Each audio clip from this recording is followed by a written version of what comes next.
بسم الله الرحمن الرحیم. نن به مونږه اټم زده کوو چې اټم څه شی دی. د ټولو نه مخکې مونږ دلته د اټم ډیفینیشن ولیکو، نو تاسو ته بیا اټم بالکل کلیر شي چې اټم دی څه شی.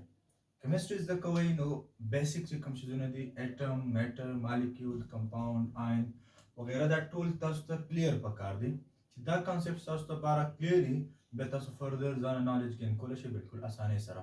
مونږ به مسلسل چې کوم دی یو ویډیو جوړو په هغې باندې به څومره چې بیسیک دي هغه به اول کلیر کړو، بیا به انټرمیډیټ بیا ایډوانس طرف ته به انشاءالله ځو. نن خبره کوو د اټم حوالې سره چې اټم څه شی دی. نو بالکل په اسان الفاظو کې the smallest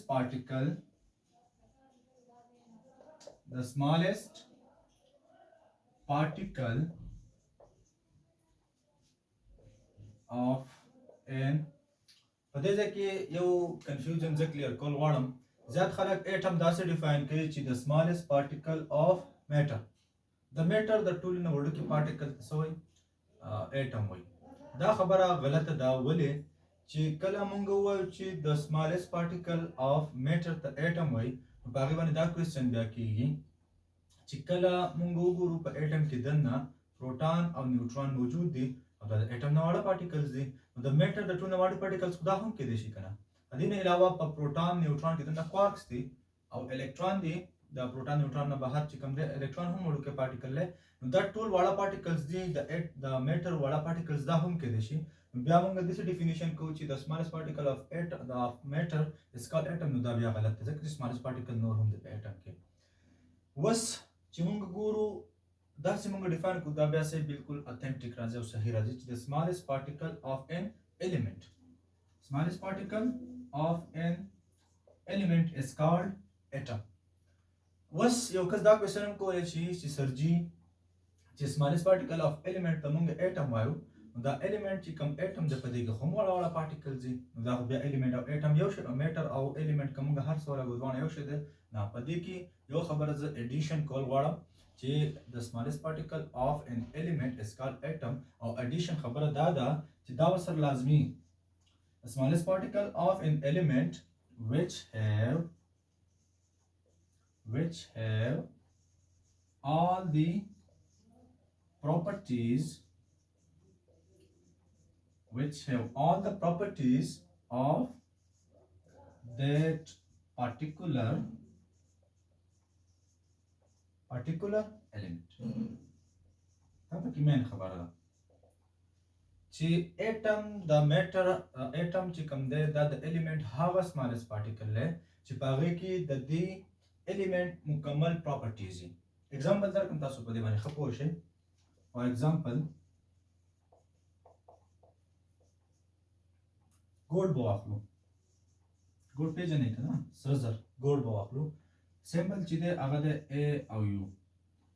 اوس ما یو د ګوډ یو ټوټه راواغسته، دا ګوډ دی، دا څه دی؟ ګوډ. او ګوډ کې به څه دی دننه اټمز به پکې موجود دي. دا مختلف اټمز چې کوم دي د ګوډ موجود دي. صحیح ده؟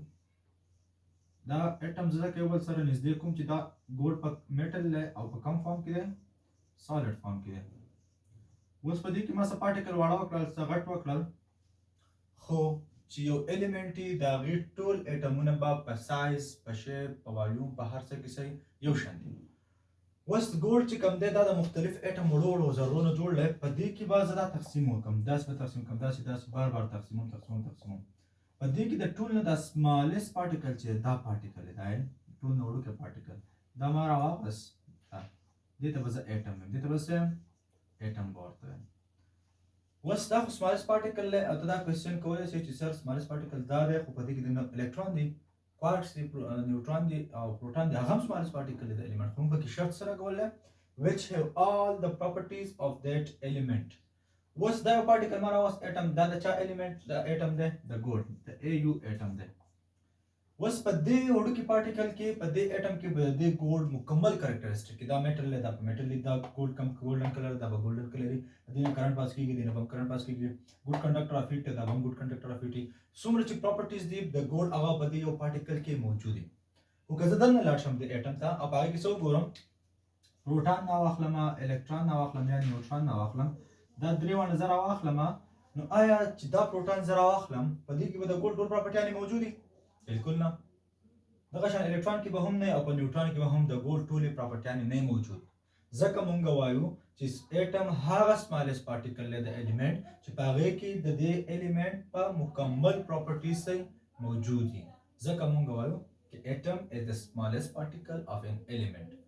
شرط پکې دی which have all the properties of that particular element چې د element پکې مکمل خصوصیات موجود دي. هلو نور خو د element واړه پارټیکل نور هم شته، پروټون، الکترون، نیوټرون هم شته، خو په دې پروټون، په دې الکترون، په دې نیوټرون کې به د دې ګولډ element مکمل خصوصیات نه موجود. ځکه ورسره موږ دا وایو چې هغه smallest particle د element چې په هغې کې د هغې ټول خصوصیات موجود دي د element هغې ته موږ څه وایو؟ اټم.